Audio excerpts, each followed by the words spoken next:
Welcome to Picks with the Professor, the show where a real statistics professor and his friends give you sports betting tips and picks. I'm your host, Professor Science. My actual job title and last name, which is part of the reason why the mathematical model that I have built to predict various sports outcomes is affectionately known as Sideline. You'll hear more about the model during the course of this episode, set to cover select college basketball games scheduled to be played on Thursday, January 19th, 2023. In case you're new here, check out the webpage on the banner. It's www.pickswiththeprofessor.com/new. Check out www.pickswiththeprofessor.com/schedule as well, in case you ever want to know when things are happening. I've outlined all that there. But just got a lot of good stuff on the website, a lot of explanations. A reminder, this episode will only cover what are determined to be the best, most interesting games, and a wild card game that's going to be truly terrible. I can't wait to get to that one. For all the Model A grade plays, join us on Patreon at the $5 or higher level. That level also gets you access to Discord chat. That is the best place to get questions answered about these or other games. It's a lot easier to respond over there. We got a lot of good discussion happening about all the games and all across all the sports. It's a lot of fun over there. As always, remember there are no locks in gambling, so what Sideline provides are loves, likes, and leans. That is A, B, and C grades, or rather plays it really wants you to make, plays where it can't quite get there, but a better number of price would do it, and toss-up games. The results for all recommended picks, the ones here, the Model A grade plays, and all the plays of the day can be found in the Google Sheet. BetStamp is having all sorts of issues with our preferred vendor, so I don't know what's going to happen with BetStamp. We've been on it for a long time, using it to track who knows? It's all in the Google Sheet for now. We'll see how the BetStamp thing goes. I'm not really sure. I've messaged them a few times. I don't know what's happening over there, but either way, it's all in the Google Sheet. It's got the full model projections on every single game. But as always, take what you like and leave the rest. Lastly, please understand that good and bad variance will occur. So as much as we'd like to see it will be profitable each and every day, that is an impossible reality for any gambler. Cousin Jared, you're looking awful neutral over there. Sure. You got like a tan, like cream background, and the shirt. It's like you're like a chameleon blending in. What can I say? I try to just be as inconspicuous as possible. Well, I mean, I resisted the urge, of course, to drop the old line from How I Met Your Mother about it. A chameleon, right? If anyone remembers that episode, good for a little laugh. How I Met Your Mother, the only show that made me so mad at the end that I refuse to watch anymore. I feel like because you and I are on the same page on so many things, and we just don't see eye to eye on that one. I feel like we just had to call a truce and agree to disagree, because it's like one of the few things in life that we just just can't get on the same page.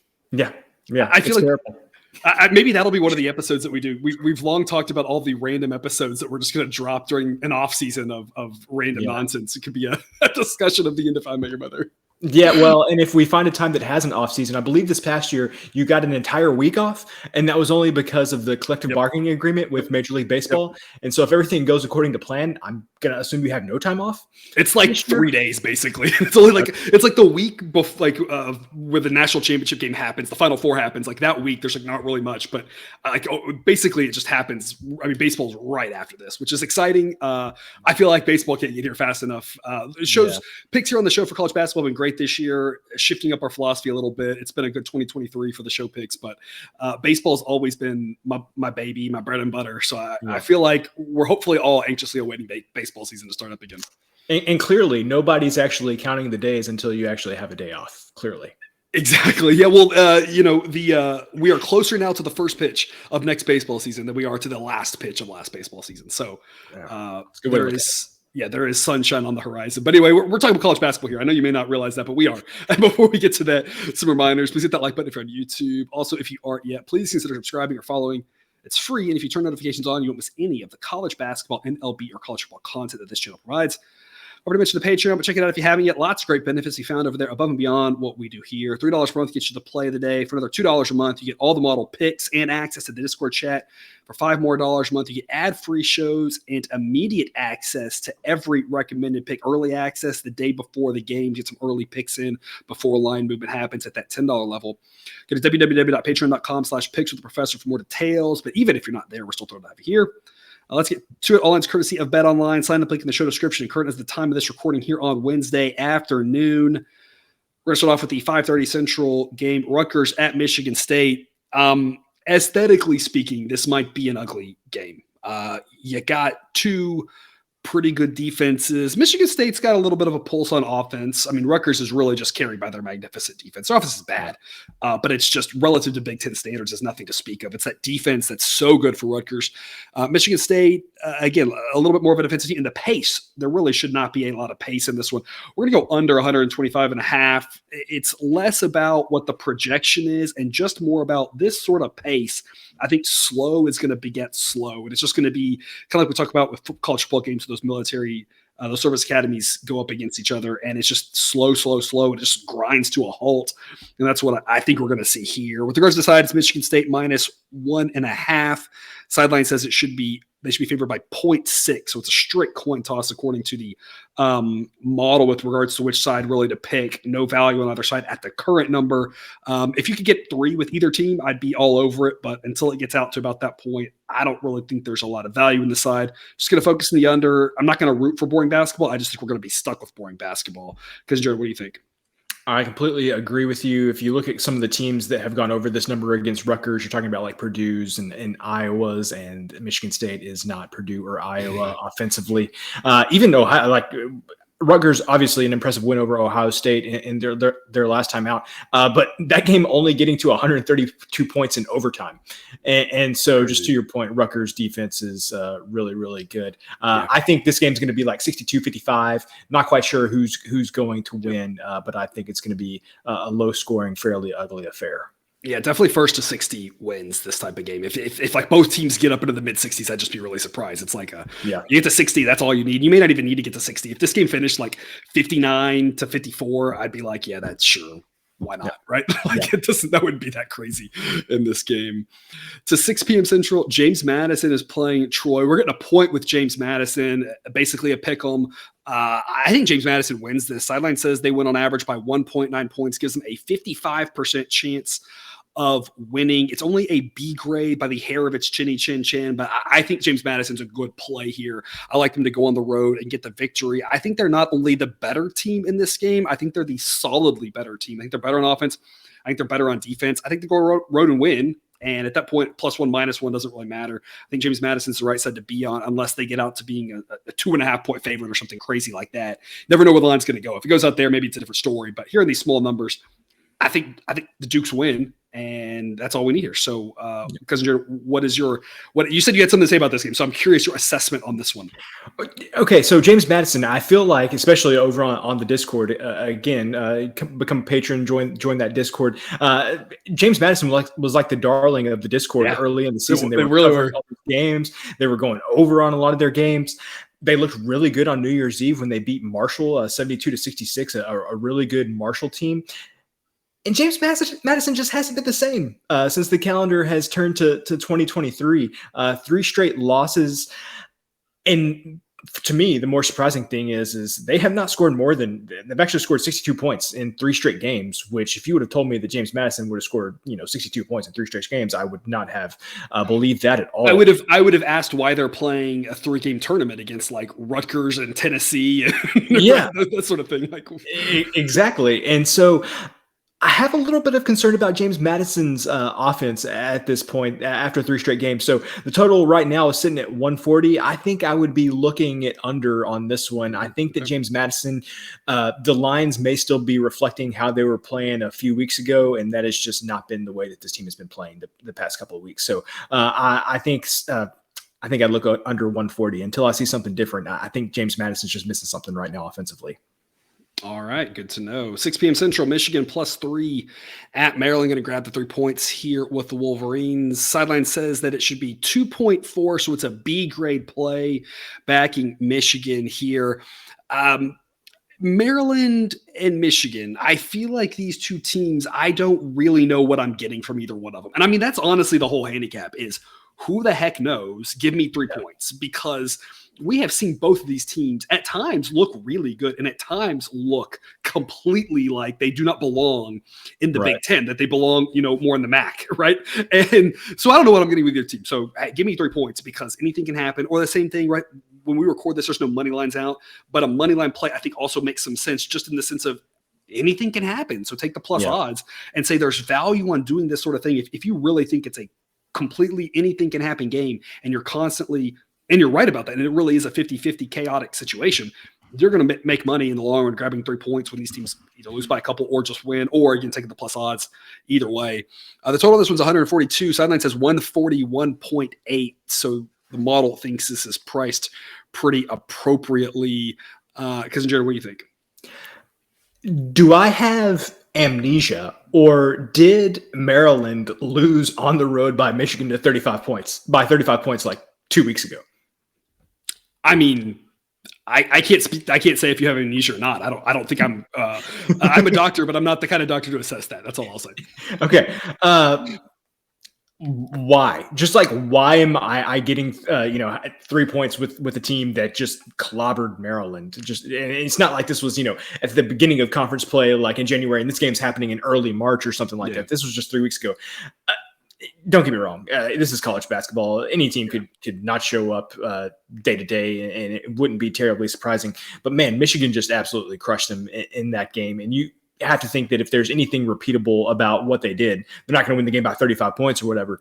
But if there's anything repeatable about what they did, that you've got to really like getting the 3 points here. I know it's on the road, but man, they just shut down Maryland so definitively, a couple of weeks ago. I don't know if Maryland can bounce back from that quickly. So yeah, definitely give me the points because I looked at this line and I was like, I must have just imagined that Maryland and Michigan game from like 2.5 weeks ago because I'm sure a lot of people would like to forget it. I think there's that.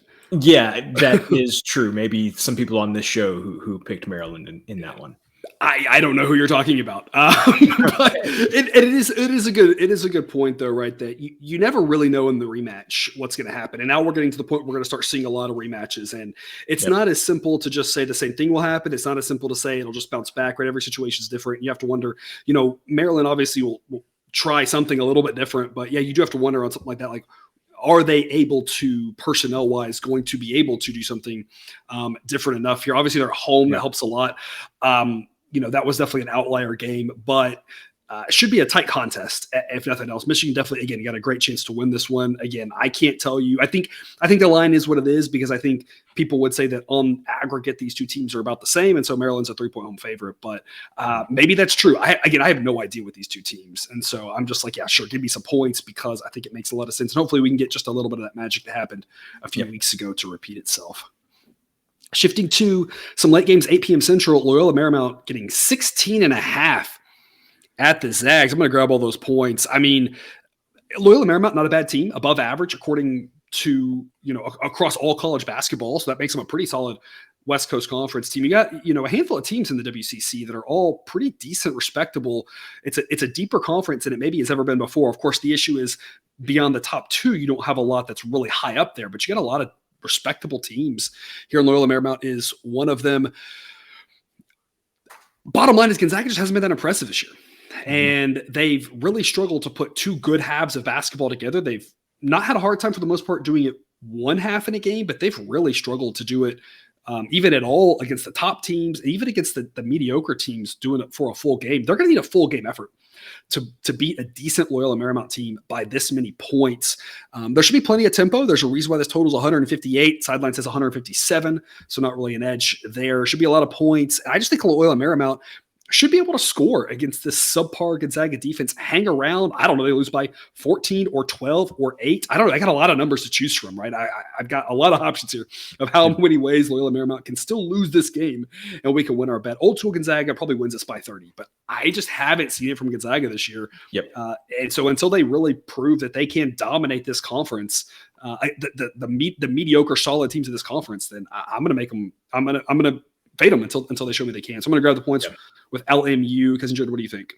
So since Gonzaga has started conference play, they crushed Pepperdine. They had really close games with San Francisco, Santa Clara, and BYU, and then they crushed Portland. For me, this is pretty simple. I think that Loyola Marymount is closer to BYU, Santa Clara, San Francisco than I think they are to like Portland and Pepperdine. And that's basically my handicap of this game, is just almost to the point of what you said. Those mid upper tier conference teams, Gonzaga just has not been able to put away like they have in the past. And so I think this is just too many points. The other thing I want to say about Gonzaga is I think once we get to the NCAA tournament, when people are building their brackets, it's truly going to be build your own adventure with Gonzaga. I think there's going to be a lot of people that paid attention. Majority of the season, they're going to have them going out in like the second round. And I think there's going to be people who, say that, hey, they still won a lot of games. They still ended up being something ridiculous, like 27-3 or whatever. And so we're going to have them, going far into the tournament. So, I think Gonzaga is going to be a very polarizing team come March for sure. I mean, I know what I'm going to do with them, and I hate brackets. My fake bracket. Jake made me do one last year. I hate brackets. I mean, they should have lost last year in the second round to Memphis. They were an upset.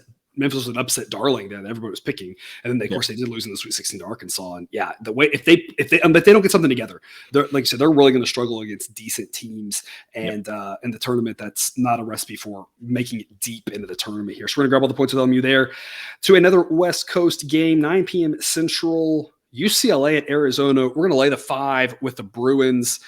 So that says 5.3. So the model thinks it's priced pretty right. I think the bottom line for my handicap on this game is, UCLA is the better team. They're on the road. They should win. I like laying a number like this because I think there's a higher chance that fouls. I think there's a chance that if this game's around 3, 4, 5, 6, those late game fouls, UCLA can make some late free throws and get it over this number. So I think there's more ways that Arizona State suffers a bad beat than UCLA. And so it's kind of my handicap here that I just think, there's a good chance Arizona State at home hangs around all game.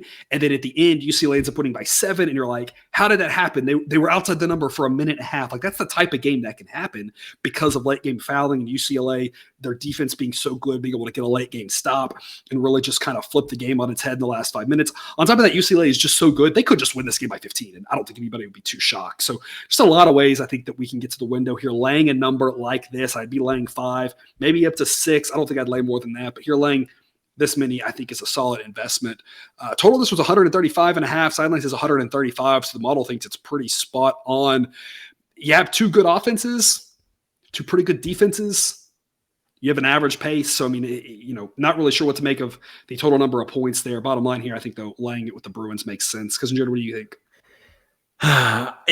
So if I had to pick a side here, I would lay the points with UCLA as well. I've just been more impressed with what I have seen from them this season. Arizona State has some games where they win, but it's close. It kind of go either way late. UCLA has a lot of their conference games, especially up to this point, they've just been crushing teams. There has been no doubt they've been really putting them away. So if I had to pick a side, I'd definitely lay the 5 points with UCLA. But a couple of weeks ago, we talked about these Pac-12 road trips where you get 2 games in 3 days against the in-state school. So UCLA is making the Arizona trip. So they're playing UCLA is playing Arizona State on the 19th, and then they're playing Arizona on the 21st. Is this a look-ahead spot potentially for UCLA, seeing Arizona hanging there on Saturday night? I don't know. Again, I would still lay the 5 points. I just feel like when these Pac-12 teams have taken these in-state road trips and played 2 games in 3 days, one of the games just goes horribly wrong. I'm going to guess that's going to be the Arizona game for UCLA, but it's maybe they're looking ahead and they overlook Arizona State in this spot. But again, I would lay the 5 points as well. I have to assume you've got a smart enough coach there, and that is a coach that I respect, to say if you overlook this team, you're going to lose. And I think he can point to the spread and say, guys, Vegas only thinks you're going to win this game by 5. You can't just walk in and do nothing, because if you fall asleep for 5 minutes, there goes your 5 points, and now you're in a dogfight. So I have to assume that they're going to show up and play. And that second game of the road trip is usually the one I'm much more concerned about. I'm always more concerned about laying it with the road team on the second game of the road trip than the first, because that staying out away travel thing is just difficult for the kids. They just don't do it a lot, I think. And even though you say, well, they do it half the time in the Pac-12, it doesn't matter. It still doesn't get any easier for them. Apparently it's still just out of their routines enough. Hopefully the first game that they show up focused and can take care of business for us, which takes us to a late one here at 10 p.m. Central. St. Mary's at Pepperdine. St. Mary's is a 12.5-point favorite. St. Mary's has been phenomenal, been a great team. I'm a little concerned about laying 12.5 against a respectable Pepperdine team, right? We talked about the West Coast Conference. Pepperdine's also, I mean, they're not bad. They're not great, but they're not terrible. At home, I think St. Mary's probably wins this by about 14 or 15. It's just such a big number. I just don't love laying it. If I had to do something, I'd lay it with St. Mary's. But what I do love is going under 143 here. This game's on the U if you want some late night basketball. This number makes zero sense to me. Look, I know that Pepperdine plays like their pants are on fire, but when you look at what St. Mary's has done against teams that are similar to that, they have throttled the game down into the 130s. And that's exactly where I think this stays, is in the 130s. The model says 137.4. I mean, I'm not saying it can't get to 140, but 130s is much more likely than 140s because St. Mary's is involved. They will put their stamp on this game, and they aren't going to get sucked into what, Pepperdine trying to make them do, because they very rarely do get suckered into that. They do tend to keep the game lower scoring, and their defense is so good, they just don't give up points. It's one of those where they're almost saying, yeah, the other team, you can go shoot all you want. You're not going to make it. You're not going to score, right? So Pepperdine can shoot all they want, and when they're shooting 27% on the night or whatever, they're still going to be stuck at 60 points. And so it's going to make it tough for this total to get over, just because I don't see Pepperdine scoring against St. Mary's and that defense. And again, St. Mary's going to slow it down themselves. I love under 143 here, Cousin Jared. Yeah. So St. Mary's is the college basketball version of, let's say, any team in the Sun Belt West in college football. I don't care what the total is, don't care who the opponent is. Like, it's just one of those things. Blind back and under with St. Mary's in my book. Nothing makes me feel better. If I recall correctly, Houston and St. Mary's played a game earlier this season, and let me tell you, that one, I think the total was like 116 or something like that. That was kind of a dream of mine. I'm pretty sure we covered that on this show, and we went under, and I'm pretty sure I predicted exactly 100 points, and there were 101 points, if I remember correctly. So that's what I would expect from these two teams. So anyway, I have no analysis here. St. Mary's under, it just goes together like peanut butter and jelly. Just do it. There you go. I love it. I'll have to get that printed on a t-shirt. To our overtime game. Oh, I'm excited for this one. If you want the most terrible game of the night, here we go. And we've got not one play, but two for you. Charleston at Monmouth. Charleston is about $1 billion in one, and Monmouth is 1 in a billion. I mean, this is, I don't even know how you have one win at this point of the season, because you have enough bye games, you have enough Division II games, right? Division III games. I mean, there was times one would assume that you had enough of those games. Maybe you don't. Maybe you don't. I remember when I was at Baylor, I'm pretty sure they played like an NAIA team one year. Like, you just play. I know they played a Division III school one year. Like, you just play whoever's available, right? And I'm just like, how does Monmouth only have one win? We're going to lay the 18.5 with Charleston. And the reason why is simply because of this. There are, on these Thursday nights, on these Wednesday nights, same sort of thing, on the Saturdays when there's a lot of games, there are always multiple games that are 35-point blowouts. And I can just see us Thursday night seeing Charleston win by 35 and be like, yeah, we kind of should have seen that coming, right? So I'm going to try to see it coming and say, I think Charleston's going by like 35, because Monmouth is terrible and Charleston's really good. I think it's that simple. And I think it's one of those things where the model, and other people's models too, are going to have a hard time. We always talk about outliers in college football. It's the same sort of thing here. It's not so much that these two teams are outliers. There are worse teams than Monmouth, and there are better teams than Charleston. But when the teams are this divergent, it's just sometimes hard for the model to kind of get all the right interaction effects of just how good one team is and bad the other team is. Monmouth lost by 20 to much worse teams than Charleston. So we're going to lay the 18.5 with Charleston. We're going to go under 142. Monmouth scored didn't even break 40 the other day. So, I mean, I know that Charleston doesn't necessarily play slow, but anytime Monmouth's involved, it just feels like they're going to play a game in the 130s. They're probably going to lose like 80 to 50. And so it's like, well, 80 plus 50 is 130. So sure, let's go under 142. Yeah. We got two picks for you on the most terrible game of the night. You got to love it. Cousin Jared, what do you think?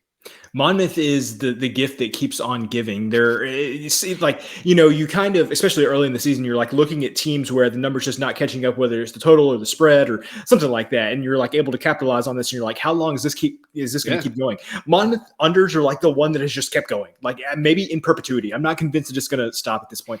They're just absolutely so bad that they cannot score points at all. And so, obviously you are concerned about how many points Charleston is going to score in this game.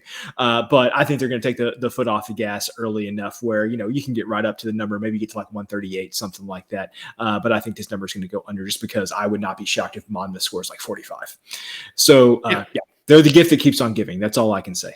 Yeah, absolutely. I think 50 seems pretty reasonable for Monmouth. The model says they get to 60, and I'm like, when's the last time Monmouth got to 60 against a team with a pulse? Like, it just doesn't seem like it happens very often. So we're going to go under. We're going to lay the points. We got 2 picks for you there in that one.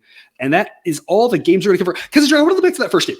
We talked about, or the second game, James Madison, Troy. Do you like the under enough for us to put that on our record, the under 140 in James Madison, Troy? Yeah, let's do it because it'll be fun to make fun of myself if it loses.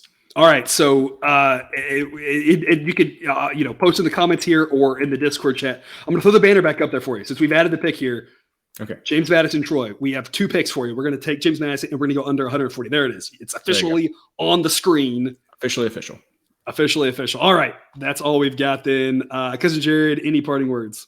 Because I know everybody watching this show is wondering, as of the recording today, it is 220 days until college football starts. Yeah. I feel like we should be counting down baseball first and then college football. Hey, I've got a brand here. You do have a brand to maintain. It's no different than Jake with college basketball. And I'm pretty sure he was on during baseball season talking about college basketball. Like, we didn't get to college football yet. Like, I haven't even looked at a college basketball model in a month. And here you are talking about it. I do have to work on that player-based college football model, which I'm excited to maybe finish at the rate it's going in like the year 2037. But, here we are. One day. All right. Well, thanks for tuning into this episode of Picks with the Professor. Don't forget to subscribe so you can control the sports betting content we provide on this channel. Dropped right into your feed. We'll be back again tomorrow with more college basketball betting content. And until then, as always, best of luck. And remember, you can get your betting money, but please don't bet your eating money.